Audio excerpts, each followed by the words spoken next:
Terlalu mahal darahmu Yesus, tercurah untuk menebus hidupku, tercurah untuk menebus hidupku,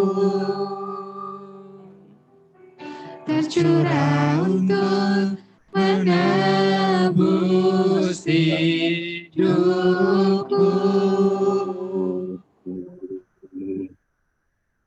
Tuhan Yesus, kami mengucap syukur buat kasih-Mu yang tanpa syarat, tanpa batas untuk setiap kami. Terima kasih buat pengampunan yang Kau berikan.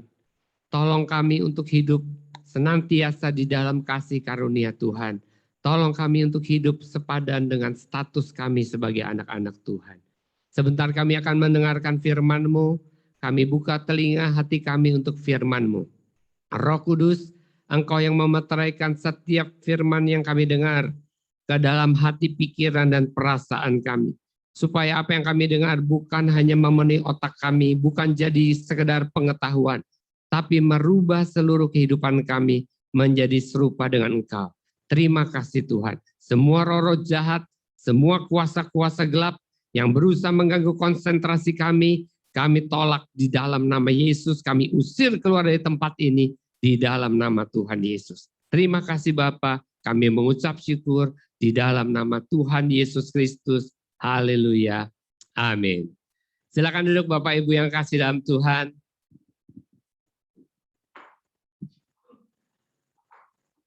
Saya senang sekali melihat anak-anak muda itu sejak kecil melayani Tuhan. Ya, Redo melayani Tuhan. Saudara, kalau saudara bisa nikmati ruangan ini bersih hari ini. Kemarin itu Acan sakit. Yang biasa bersih-bersih Acan sakit. Jadi kita gotong royong beresin tempat ini. Dan ada anak sekolah minggu yang ikut bantu beres-beres. Anak sekolah minggu bantu beres-beres. Ya, jadi saudara bisa menikmati tempat yang bersih gara-gara anak sekolah minggu. Kalau anak sekolah minggu saja tergerak hatinya untuk melayani Tuhan, melayani pekerjaan Tuhan. Jangan sampai kita yang sudah besar dewasa kalah. Amin. Baik. Tema khotbah saya hari ini, katakan tidak. Ingat? Ingat iklan itu? Ya, tapi saya bukan mau promosi partai itu ya. Kita akan sama-sama membaca dari Yakobus pasal yang keempat ayat yang ketujuh. Yakobus pasal yang keempat ayat 7, kita akan baca bersama-sama ayat ini ya. 1, 2, 3. Karena itu tunduklah kepada Allah dan lawanlah iblis, maka ia akan lari daripadamu. Kalau kita mengerti ayat ini mengandung janji yang sangat luar biasa buat kita semua. Dan pagi hari ini saya akan membagi ayat ini menjadi 2 bagian. Yang pertama, tunduklah kepada Allah.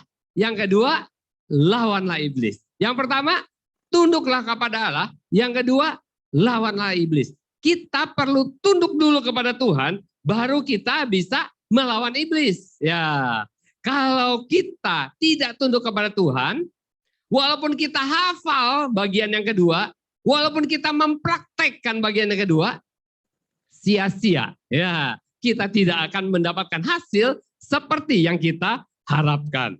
Nah, berdasarkan ayat ini, Yakobus 4 ayat 7, kita akan membagi orang dalam 4 kelompok. Yang pertama, kelompok pertama adalah mereka yang tidak tunduk kepada Tuhan dan tidak pernah melawan iblis. Tidak tunduk dan tidak melawan. Tidak tunduk sama Tuhan, nggak mau submit, tidak mau nurut sama firman Tuhan, tapi nggak mau juga ngelawan setan. Siapa kira-kira mereka ya? Siapa?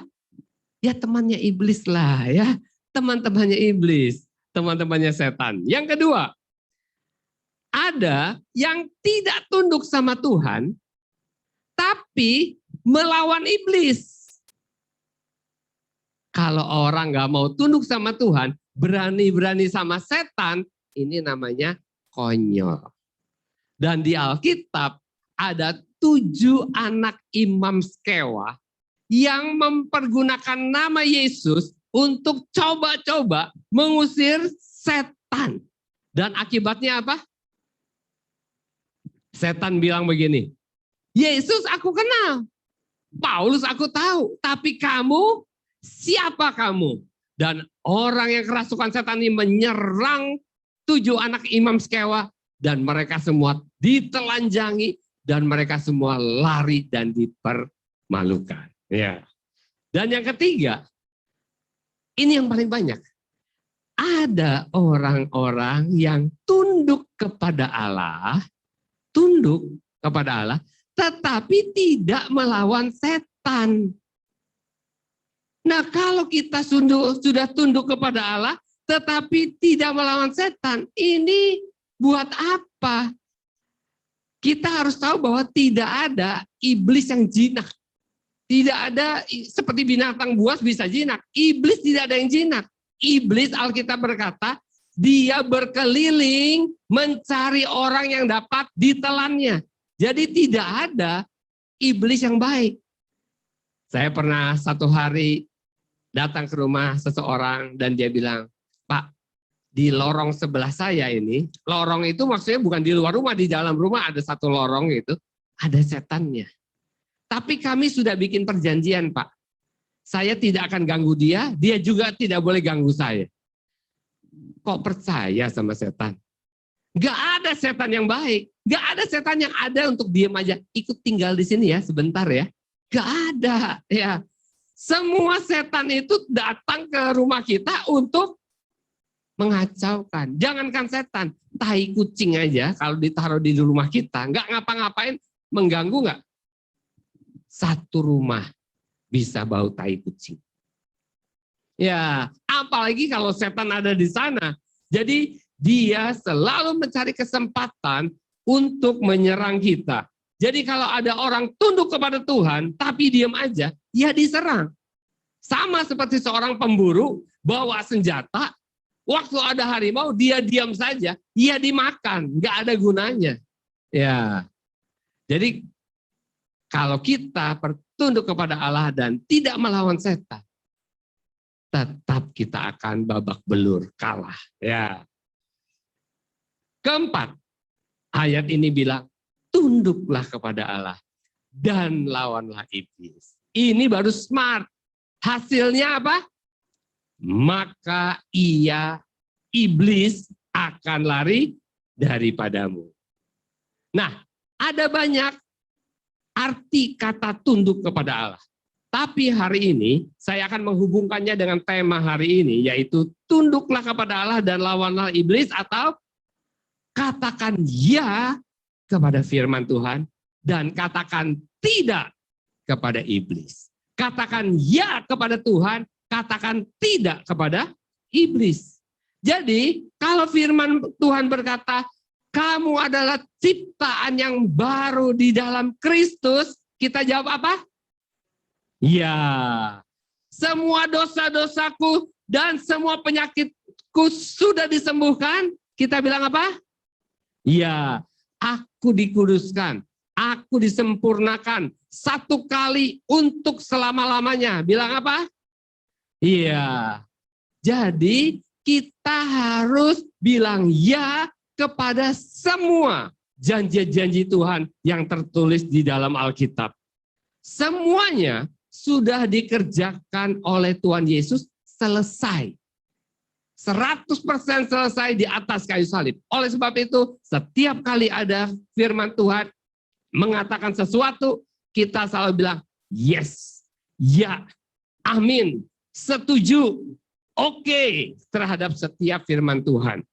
Dan kalau kita semua sepakat mengatakan ya, maka pada saat yang sama, sebenarnya kita sedang berkata, tidak kepada iblis.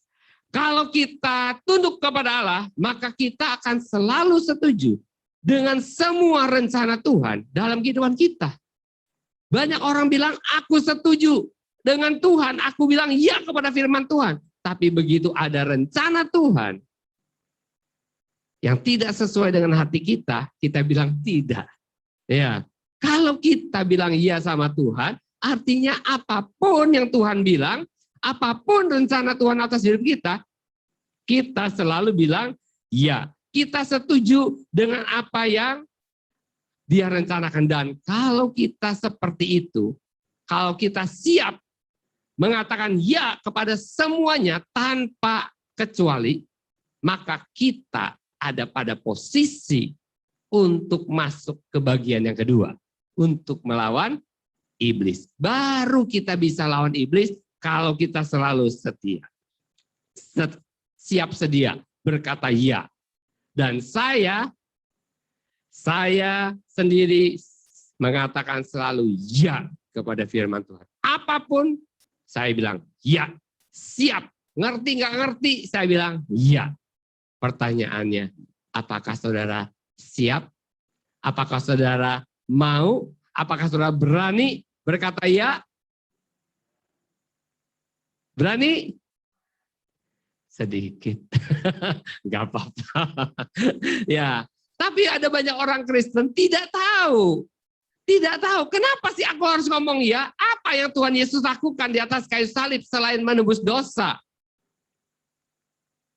Tuhan Yesus mati di atas kayu salib, menebus segala dosa-dosa kita. Bukan hanya itu, dengan Dia menghapuskan segala dosa kita, Dia menjadikan kita lebih dari pemenang.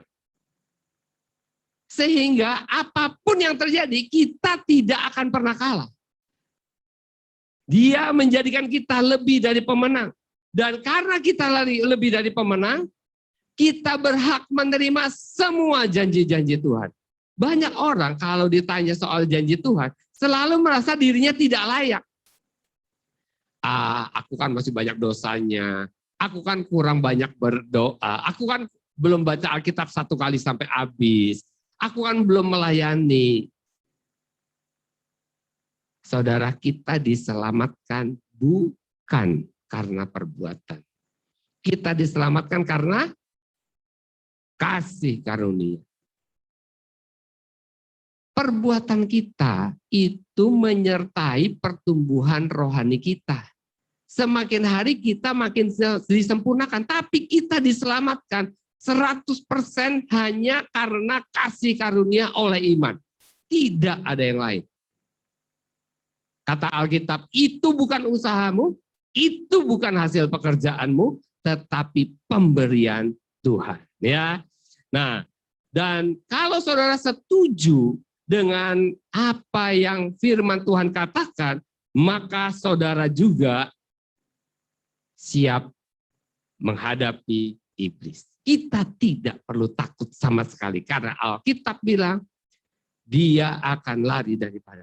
Kalau iblis berani melawan kita, berarti dia melawan Tuhan sendiri. Karena setiap orang yang sudah dilahirkan kembali, ada Yesus yang tinggal di dalam dirinya. Tuhan berkata, aku sekali-kali tidak akan meninggalkan kamu, dan aku sekali-kali tidak akan membiarkan kamu. Jadi kalau dia ada bersama dengan kita, tinggal di dalam diri kita, kalau iblis berani sama kita, berarti dia berani sama setan, dan dia sudah dikalahkan 2000 tahun yang lalu. Jadi kita tidak perlu takut. Nah, sekarang kita perhatikan ayat ini baik-baik. Ayat ini bilang, karena itu tunduklah kepada Allah dan lawanlah iblis. Ayat ini sedang bicara tentang pribadi dari iblis. Pribadi Lucifer sendiri. Bukan setan-setan yang lain. Bukan pemerintah, penguasa, penghulu dunia, dan roh-roh jahat di udara. Bukan. Ini bicara tentang iblis sendiri. Kalau Lucifer sendiri, iblis sendiri, lari daripadamu, bagaimana dengan yang lain? Kalau iblis aja lari, maka semua pemerintah, penguasa, penghulu dunia, roh-roh jahat di udara, semua pengikutnya setan iblis, semua yang tunduk sama iblis, juga ikut lari. Satu paket. Ya. Jadi kita tidak perlu lagi takut sama iblis. Memang kemungkinan besar, sebagian besar orang tidak akan berhadapan dengan iblis, Lucifer, seperti ketika Tuhan Yesus berhadapan dengan iblis di padang gurun, dicobai 3 kali. Tidak. Tetapi iblis, dia hari-hari ini dia menggunakan kuasanya, pengaruhnya, tipu dayanya untuk menarik kita, untuk mempengaruhi kita. Nah, apa saja pekerjaan iblis zaman ini? Alkitab berkata, iblis memberikan kepada kita keinginan daging, daya tarik dunia, kenikmatan hidup, kekayaan duniawi, cinta uang, prioritas yang salah, sakit hati, kekecewaan, pikiran-pikiran negatif, dendam, semuanya bisa menipu kita sehingga akhirnya kita tidak lagi tunduk kepada firman Tuhan, tidak lagi tunduk kepada Allah, dan akhirnya kita tidak lagi berkata ya kepada setiap firman Tuhan. 1 Yohanes 3 ayat 8. 1 Yohanes 3 ayat 8. Barang siapa yang tetap berbuat dosa berasal dari iblis. Sebab iblis berbuat dosa dari mulanya. Untuk inilah anak-anak Allah menyatakan dirinya, yaitu supaya ia membinasakan perbuatan-perbuatan iblis. Sekali lagi, saya mau baca kalimat kedua. Untuk inilah anak Allah, siapa? Yesus menyatakan dirinya, yaitu untuk apa? Supaya ia membinasakan. Apa yang dibinasakan? Perbuatan-perbuatan iblis. Jadi ayat ini memberitahukan kepada kita, memberikan penjelasan kepada kita, bahwa di dunia ini ada yang namanya perbuatan-perbuatan iblis. Dalam bahasa Inggris disebut pekerjaan-pekerjaan iblis. Artinya, tidak semua yang terjadi di dunia ini adalah pekerjaannya Tuhan. Tidak semua yang terjadi di dunia ini adalah kehendak Tuhan. Tidak semua yang terjadi di dunia ini adalah seizin Tuhan. Tidak. Kenapa saya bilang begitu? Ya, karena Yesus datang justru untuk membinasakan, untuk to destroy dalam bahasa Inggrisnya, to destroy the work of the devil. Artinya menghancurkan pekerjaan-pekerjaan iblis. Kalau itu atas kehendak Tuhan, kalau itu atas seizin Tuhan, seperti kebanyakan orang bilang, buat apa dia menghancurkan? Kan atas izin dia. Buat apa dia membinasakan? Kan atas kehendaknya. Jadi tidak ada satupun dosa, kejahatan atas kehendak dan seizin Tuhan. Tidak ada satupun penyakit atas kehendak dan seizin Tuhan. Itulah sebabnya kita disuruh melawan. Itu sebabnya Yesus datang ke muka bumi untuk menghancurkan, membinasakan pekerjaan-pekerjaan iblis. Cara berpikir kita harus benar. Simpan ini dalam pikiran kita. Yesus dan setan itu punya sifat yang berbeda, 180 derajat. Yohanes 10 ayat 10 berkata, bisa ditampilkan Yohanes 10 ayat 10, pencuri datang hanya untuk mencuri, membunuh, dan membinasakan. Aku datang, Yesus datang, supaya kamu mempunyai hidup dan mempunyainya dalam segala kelimpahan. Yang satu ngambil, mencuri, membunuh, mengambil, membinasakan, mengambil. Yang satu memberi, dan memberinya bukan sedikit, memberi supaya kamu hidup dalam segala kelimpahan. Jadi yang satu memberi, satu yang mengambil. Mana mungkin yang memberi mengizinkan yang satu mengambil? Sia-sia dong aku beri diambil. Itulah sebabnya dia datang untuk menghancurkan perbuatan-perbuatan si iblis. Tapi kalau orang dia tidak mengerti hal ini, maka ketika dia mengalami yang jahat, mengalami yang nggak enak, mengalami penderitaan, mengalami sakit penyakit, dia tenang-tenang saja. Dan iblis senang sekali kalau orang pikir bahwa semuanya ini adalah kehendak Tuhan. Oh, ini kehendak Tuhan kok untuk kebaikan aku. Aku ditipu, aku rugi, aku sakit, aku menderita. Ini semua karena kehendak Tuhan. Oh, iblis senang banget. Dia bekerja dengan bebas, nggak ada yang menghalang-halangi. Karena semua pikir dari Tuhan. Tidak. Ya, simpan ini baik-baik dalam hati dan pikiran kita. Dia pencuri, dia yang mengambil, dia yang merebut hak kita. Apa yang Tuhan berikan, dia mau ambil. Dia mau tahan supaya kita nggak terima. Dan itu membuat kita akhirnya tidak cinta sama Tuhan, tidak mengasihi Tuhan.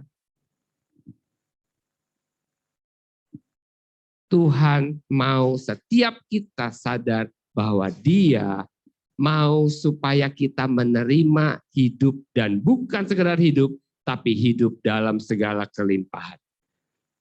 Setan selalu mencuri hak-hak kita, membunuh pengharapan kita, dan membinasakan masa depan kita. Tuhan datang untuk memberikan hidup yang berkelimpahan dalam hidup kita.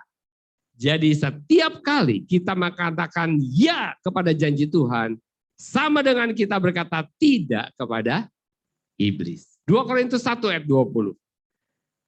2 Korintus 1 ayat 20. Sebab Kristus adalah ya bagi semua janji Allah.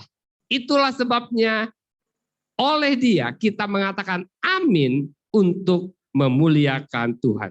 Artinya begini saudara, artinya Tuhan sudah berkata ya bagi semua janji-janji Allah. Dan kalau kita setuju dengan ya-nya Tuhan, maka kita berhak mendapatkan setiap janji-janji itu, dan sekaligus pada saat yang sama kita sedang berkata tidak kepada perkataan-perkataan setan. Satu lagi, Kolose 1 ayat 13. Kolose 1 ayat 13 berkata, Ia telah melepaskan kita dari kuasa kegelapan.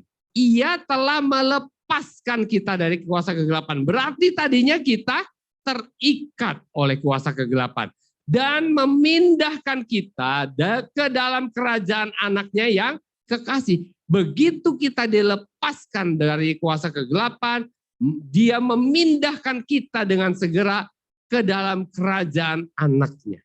Sehingga ketika kita ada di dalam kerajaan anaknya, kita tidak lagi perlu tunduk kepada iblis. Kita tidak perlu lagi tunduk kepada kehendak daging kita, kepada kehawa nafsu daging kita. Kita boleh menolak karena sekarang kita tidak diikat lagi. Dulu saya mau lepas dari kebiasaan buruk. Banyak kebiasaan buruk saya. Ya, kalau orang Jawa bilang molimo. Ya, banyak itu. Nah, saya mau lepas nggak bisa. Tetapi ketika saya sudah dilahirkan kembali, saya bisa lepas dari semuanya itu, ya. Nah, sekarang kita mau bahas bagian yang kedua, yaitu lawanlah iblis, maka ia akan lari daripadamu. Di dunia ini ada banyak hal-hal yang negatif. Banyak pencobaan, penyakit, kepahitan, sakit hati, dendam, takut, putus asa, kemiskinan, dan banyak-banyak yang lain. Nah, buat banyak orang, hal-hal ini hal-hal yang biasa dialami.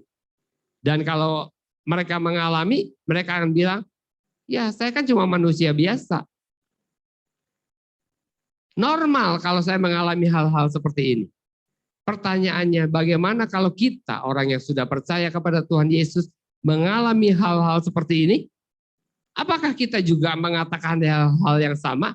I'm only human, normal to make mistakes. Ya, banyak orang seperti itu. Normal, salah biasa. Bohong itu biasa, semua orang lakukan. Ya, tapi buat kita, orang percaya yang sudah dilahirkan kembali, ini berlaku bukan orang Kristen baru.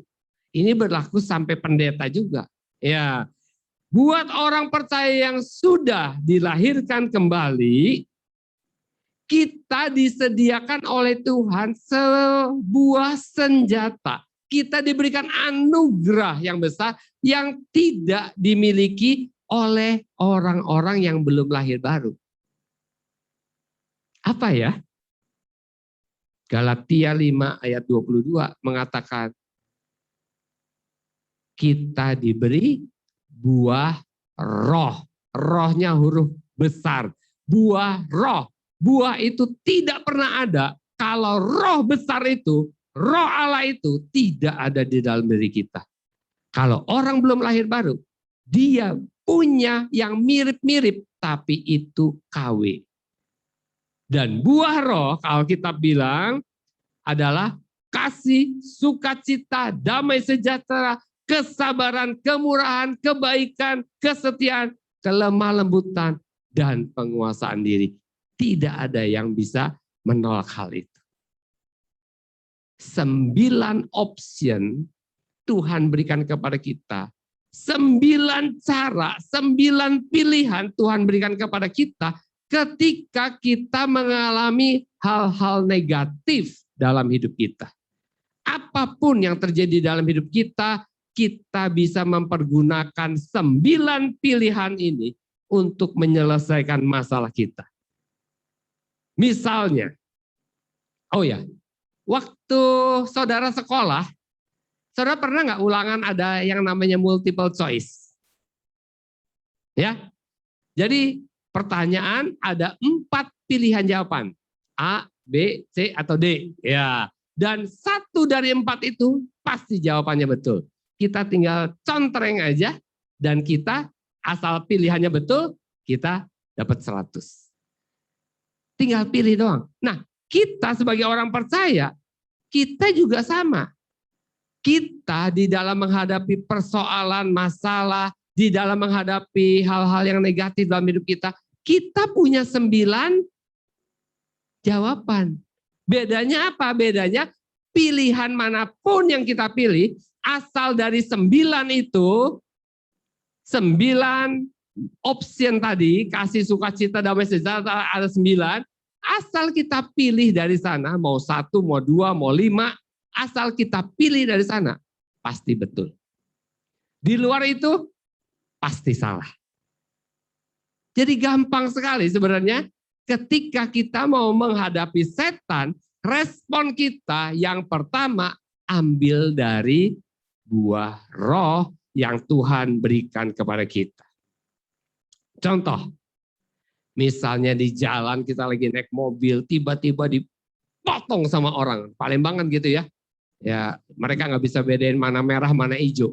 Ya, jadi pokoknya ada perempatan kosong, mereka jalan aja, mau merah, mau hijau, mereka jalan. Potong jalan kita.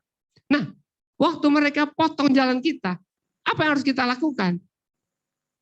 Ingat, kita selalu punya waktu sebagai orang percaya untuk memilih respon kita. Ada 9 respon kita. Cuma 9, gak bisa 10. 9 respon kita. Yang pilih yang mana? Pilih yang mana? Penguasaan diri. Oke, bagus. Ya, pilih penguasaan diri sehingga dari mulut kita tidak keluar maki-maki, tidak keluar kebun binatang. Ya, kita sempat menahan mulut kita sebentar ya supaya tidak keluar makian. Lalu apa? Dengan kita mengatakan menguasai diri, maka kita sedang berkata tidak kepada emosi kita yang negatif. Kita sedang berkata tidak kepada setan, sehingga kita tidak melakukan dosa. Sehingga ketika kita menguasai diri, kita bisa mengambil keputusan yang kedua. Aku mau bersukacita senantiasa di dalam Tuhan. Aku mau sabar. Ya, di dalamnya kan ada kesabaran. Kita sabar. Dan gak ada ruginya kalau orang tak menguasai diri terus sabar. Dia udah lewat ya udah kan. Sabar aja. Gak ada apa-apa kok. Tapi kalau ketabrak gimana Pak? Sabar. Tetap menguasai diri. Kenapa? Karena kalau kita ada dalam posisi yang benar, lawanlah iblis, maka ia akan lari daripadamu. Iblis berusaha supaya kita berkata tidak kepada Tuhan, ya kepada Dia. Tapi kita jangan terpancing ya. Asal kita ikut firman Tuhan, kita tidak mungkin salah. Kalau kita kekurangan finansial gimana? Ada masalah finansial dalam hidup kita. Muncul ketakutan, muncul kekhawatiran. Jawabannya sama, ya, jawabannya sama. Pilih jawaban apa, saudara? Apa? Penguasaan diri juga. Boleh ya. Menguasai diri supaya apa? Supaya tidak protes ngomel-ngomel sama Tuhan, ngutuk-ngutuk ya. Kita tidak mengatakan hal-hal yang negatif keluar dari mulut kita. Kita keluarkan kata-kata yang sesuai dengan firman Tuhan. Misalnya kita bilang, Allahku akan memenuhi segala keperluanku sesuai dengan kekayaan dan kemuliaannya di dalam Kristus Yesus. Tenang kita. Nggak jadi khawatir, nggak jadi takut. Kita berkata tidak kepada kekurangan. Kita berkata tidak kepada kekhawatiran. Kita berkata tidak kepada ketakutan. Kenapa? Karena firman Tuhan kita bilang, ya Allahku akan memenuhi. Sekarang belum, tapi akan memenuhi. Dan dipenuhinya apa? Sesuai dengan kekayaannya. Bukan sesuai dengan kebutuhan kita. Sesuai dengan kekayaannya. Kalau kebutuhan kita mungkin cuma 10 juta. Kalau kebutuhan kita mungkin 1 miliar. Tapi kekayaannya, alam semesta ini punya Dia. Langit dan bumi ini, alam semesta ini katanya ada di dalam genggamannya. Alam semesta, bukan bumi loh. Alam semesta.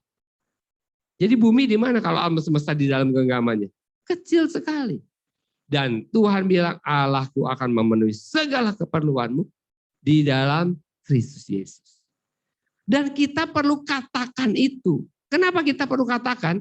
Karena Amsal 18 ayat 21 berkata, hidup dan mati dikuasai oleh lidah, siapa suka mengemakannya akan memakan buahnya.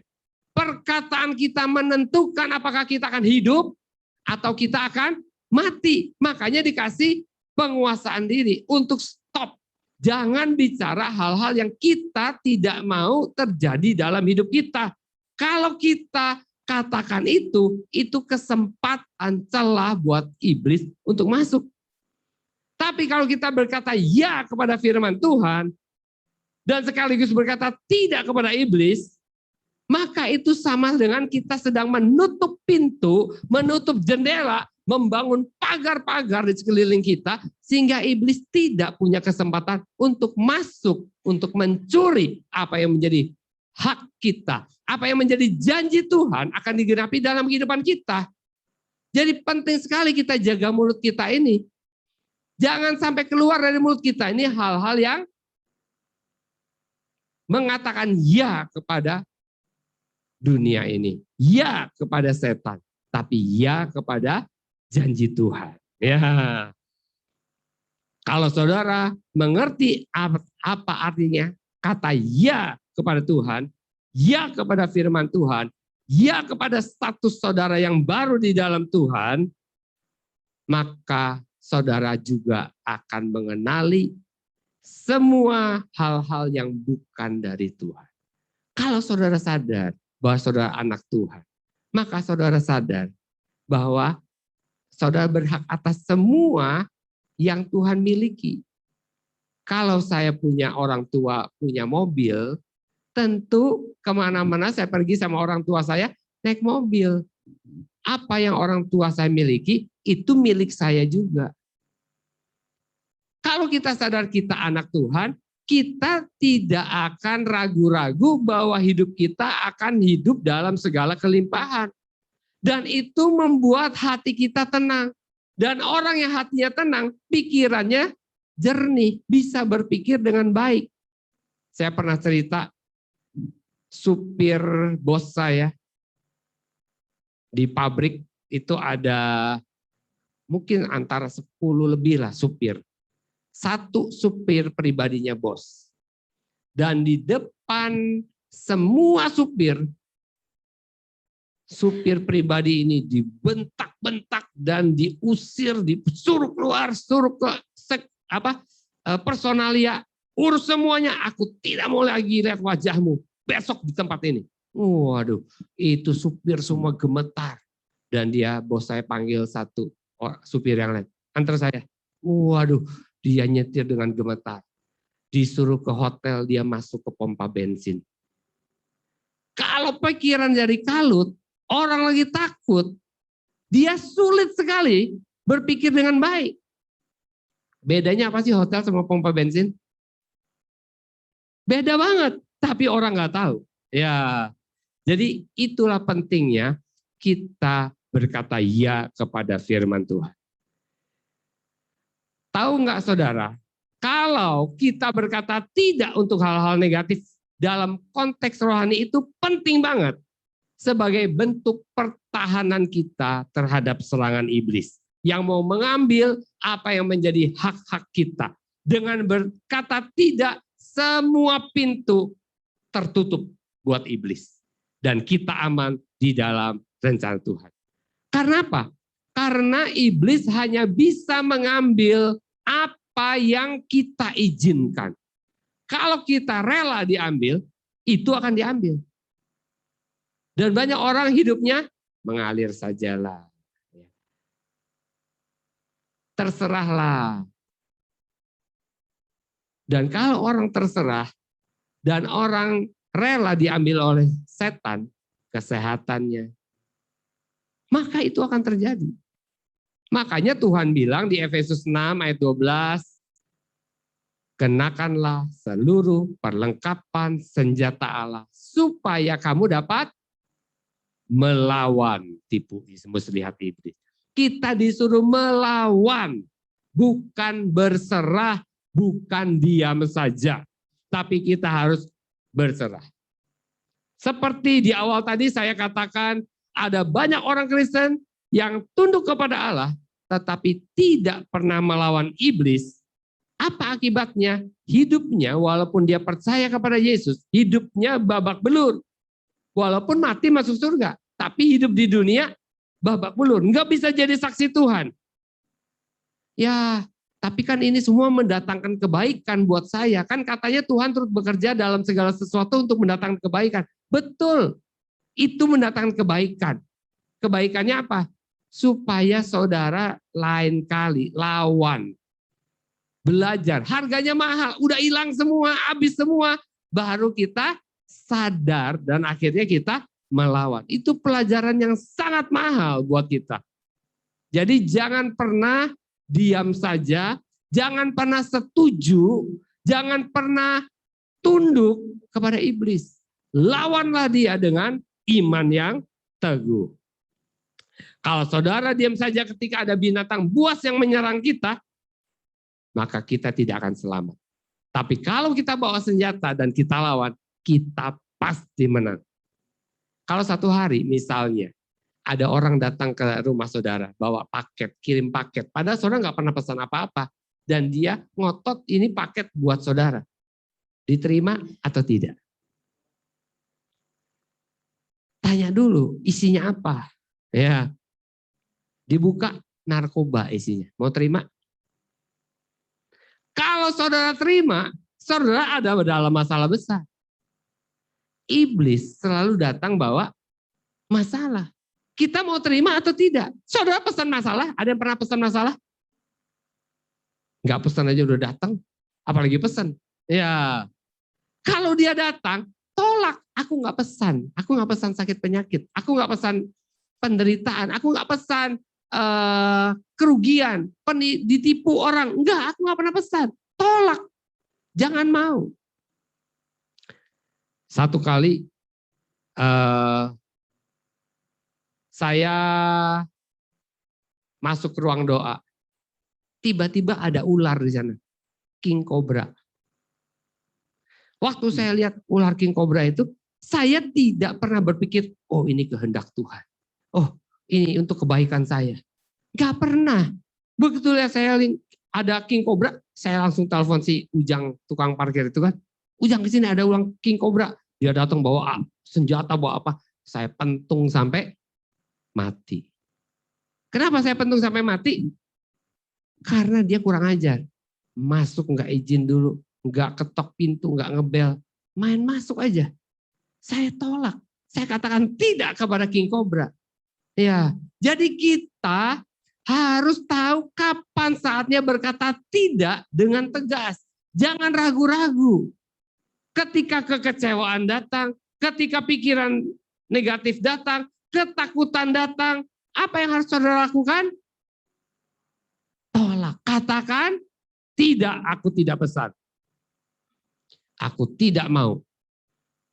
Dan caranya supaya kita tidak dapat semuanya itu, caranya adalah memasukkan firman Tuhan. Berkata ya kepada firman Tuhan, memasukkannya itu dalam pikiran kita, dalam hati kita, dalam perasaan kita, maka semua yang tidak kita undang akan keluar. Iblis tidak bisa membuat saudara berbuat dosa. Dia mau, dia ingin supaya saudara berbuat dosa. Tetapi dia tidak bisa memaksa saudara untuk berbuat dosa. Tuhan saja tidak bisa memaksa saudara untuk mentaati kehendaknya. Adam tidak bisa dipaksa Tuhan. Dia cuma dikasih tahu, pada hari kamu memakannya, kamu pastilah akan mati. Tapi Tuhan gak bisa paksa. Dan akhirnya Adam makan. Kalau Tuhan saja tidak bisa paksa, iblis juga tidak pernah bisa paksa. Apalagi kalau kita sudah dilahirkan kembali. Kita tidak ada di bawah kutuk dosa. Jadi kalau kita tetap mengalami ketakutan, kita tetap mengalami penderitaan, kekecewaan, kita tetap mengalami sakit hati, dendam. Semua itu pilihan kita. Tuhan bilang pilihlah. Jadi kita yang memilih. Mau berkata ya kepada Tuhan, tidak kepada iblis, atau sebaliknya. Atau tunduk kepada Tuhan tetapi tidak melawan iblis. Itu semua keputusan ada di tangan kita. Sejak di Taman Eden, Tuhan memberikan free will, kehendak bebas. Tuhan dan iblis tidak bisa memaksa manusia. Keputusan ada di tangan saudara. Dan hari ini, saya mau katakan kepada saudara, mari kita sehati. Setiap kali ada yang masuk dalam diri kita, cek dulu. Dari Tuhan atau bukan. Kalau dari Tuhan, katakan ya. Kalau dari setan katakan tidak. Katakan segenap hati kepada firman Tuhan, ya. Katakan segenap hati kepada setan, jangan ragu-ragu, tidak.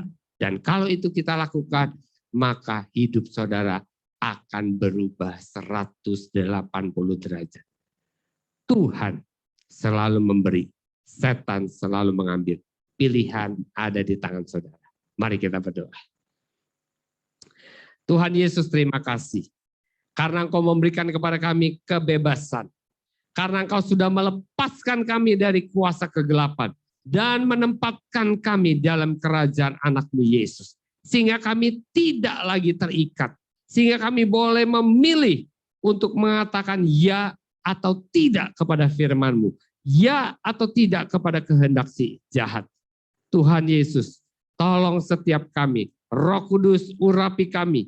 Pimpin kami supaya setiap kali kami mengalami masalah dalam hidup kami senantiasa ingat akan buah roh yang sudah Tuhan berikan. Tolong setiap kami untuk bisa mahir mempergunakan 9 rasa dari buah roh itu supaya hidup kami merubah rasanya menjadi manis, menjadi segar, membawa berkat buat orang lain, dan menjadi kesaksian buat banyak orang. Ini kami menyerahkan hidup kami sepenuhnya kepada Tuhan. Terima kasih Tuhan. Semua roh-roh jahat kami katakan tidak kepada kalian. Kalian tidak berhak atas hidup kami, karena kami ciptaan baru di dalam Tuhan. Kami ada di dalam kerajaan anaknya. Dan tidak ada satupun roh-roh jahat yang berhak atas hidup kami. Kami sudah dimeteraikan oleh darah Kristus satu kali untuk selama-lamanya. Kami kudus dan disempurnakan. Terima kasih Bapa, di dalam nama Tuhan Yesus. Haleluya. Amin. Tuhan Yesus memberkati kita semua.